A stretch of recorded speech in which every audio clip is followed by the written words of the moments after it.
Iya, itu masuk dalam bab lahan ya. Dalam Al-Quran itu ada pembahasan lahan dibagi menjadi dua, yaitu lahan jali dan lahan khafi. Lahan jali adalah kesalahan membaca yang diketahui oleh orang awam.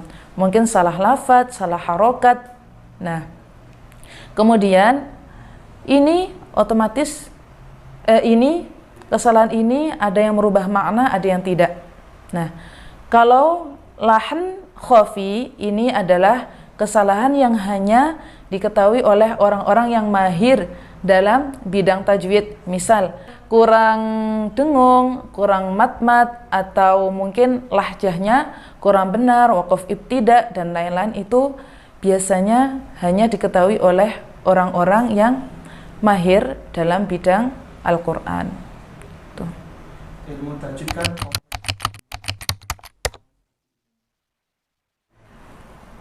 pertama-tama saya itu belajar membaca Al-Quran dulu dengan benar dari menirukan guru-guru kulo. Kemudian di pondok juga diselipkan tentang fasohah setiap 1 minggu sekali, itu sedikit demi sedikit.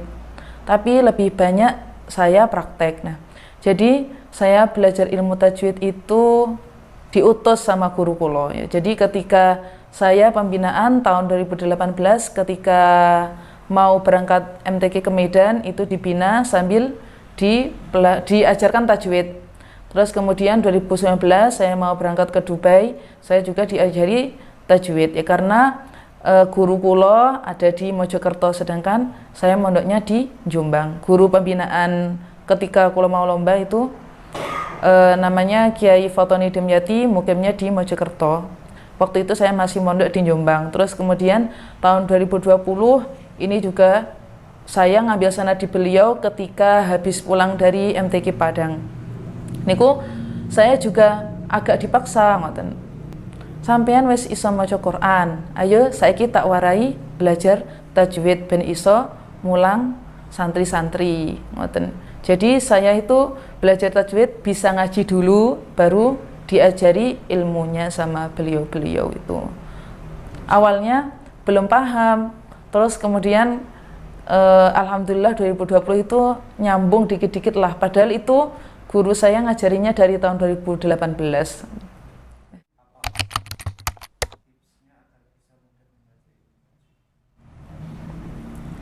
Pertama-tama ya tumbuhkan kecintaan dulu kepada Al-Quran. Ya, mungkin sering menghadiri majelis simaan Al-Quran, ya, terus sering mendengarkan murotal. Dari situ kan kita tergugah hatinya, kok bacaannya bagus ya, aku pengen bisa seperti itu. Terus kemudian yang kedua, carilah guru yang benar-benar mahir di bidang tajwid, ya, baik tajwid ilmi maupun amali, ya.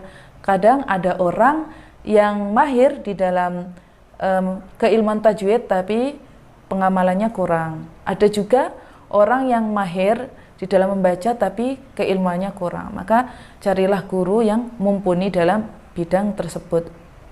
Kemudian yang ketiga, tajwid ini yang penting prakteknya. Ya, jadi bagaimana kita membiasakan sehari-hari membaca Al-Quran dengan bacaan yang tartil sesuai dengan tajwid yang benar. Ngoten.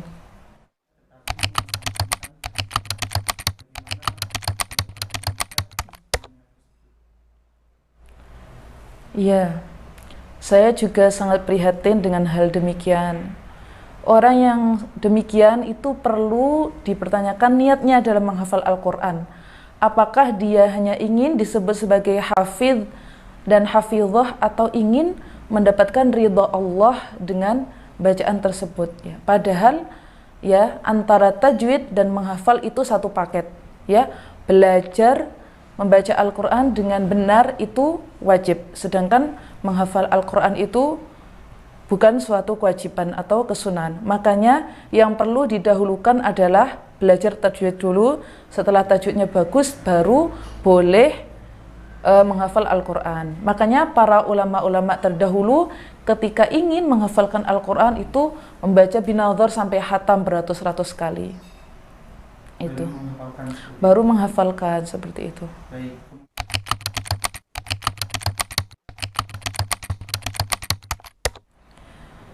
Di dalam buku-buku tajwid itu banyak sekali dimuat bab-bab yang ditaruh di depan mengenai tentang non mati atau tanwin bertemu dengan huruf hijaiyah. Ya. Kalau pengalaman kulo sendiri itu lebih baik belajar tajwid kita bahas dulu dari makhraj dan sifatul huruf, ya. Karena dari makhraj dan sifatul huruf itu akan melahirkan hukum-hukum tajwid lainnya. Seperti kita mengetahui idgham, seperti kita mengetahui idgham mutajanisen mutaqarriban itu karena persamaan sifat dan makhraj. Nah, di dalam buku-buku tajwid cetakan Arab juga beberapa mendahulukan tentang hukum-hukum tajwid dulu daripada makhraj dan sifatnya. Nggih. Dawuhnya guru kula, ya. Beliau berhusnudzon saja karena mereka orang Arab sudah terbiasa dengan bahasa Arab itu sendiri. Mungkin makhraj dan sifat itu sudah menjadi kebiasaan mereka.